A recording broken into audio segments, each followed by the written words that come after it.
Hi everyone, my presentation today is gonna be about the different blood types that are carried out in our system and how we can determine which type we are.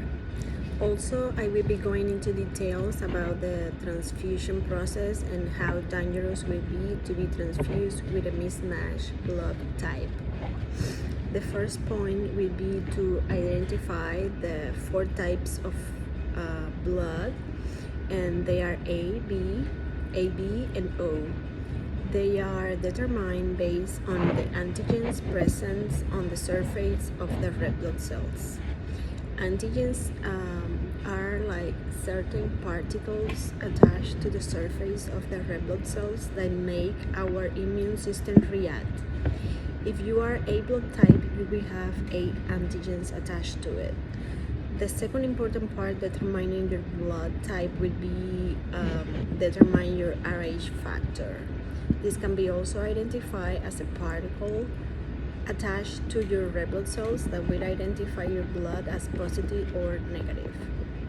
If you have the Rh particle, your blood will be positive. On the other hand, if you are negative, it means that your red blood cells lack the presence of the Rh particle. The most common blood type in the US is the O positive with 38% prevalence, according to the Cleveland Clinic article, followed by the A positive with 33%, and the least common blood is AB negative with just 1% of population. We have to identify which blood type we are in order to receive a transfusion. If you are not sure which one you are, or if you need blood in an emergency, doctors usually order a transfusion of universal blood.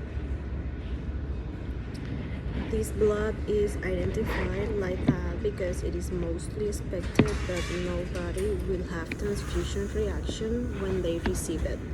The blood is the O type, especially the O negative. Unfortunately, only 7% of population is O negative blood type, which made donations hard to find. But why is this blood type considered a universal donor?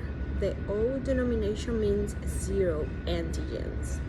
That means that your red blood cells lacks antigens on their surface, and when they are transfused, no reaction will occur since there is nothing on there.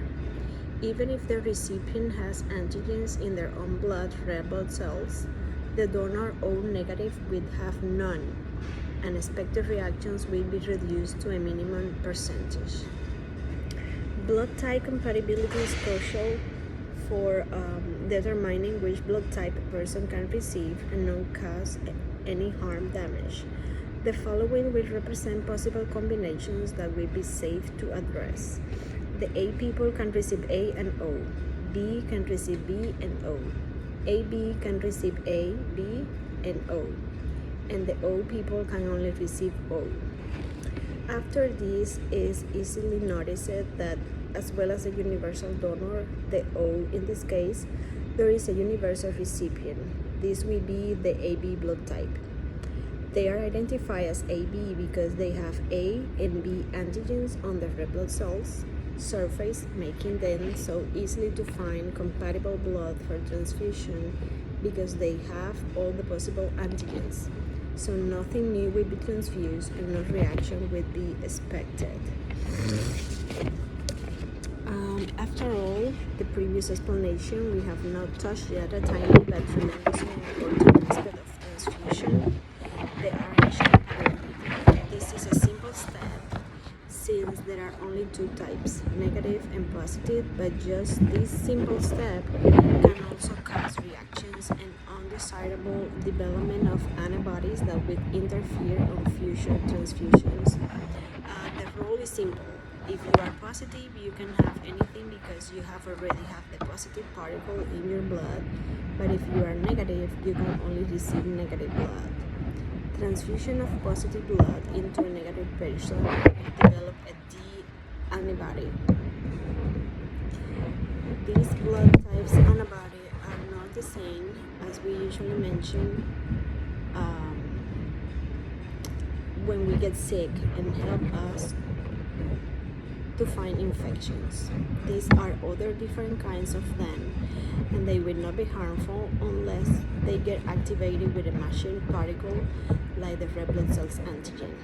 The D antibody is crucial for women that are negative because development of this will prevent them from getting pregnant in the future or having a stillborn or miscarriage pregnancy. The last aspect to talk about is transfusion risk of mismatching blood.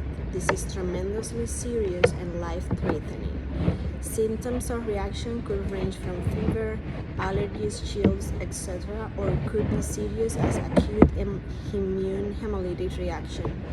This is a very rare but dangerous reaction. It causes the blood to hemolyze. In other words, your red blood cells will break down and you will not have cells to carry oxygen to your organs. And the kidneys could be seriously affected and even life could be in danger or lost.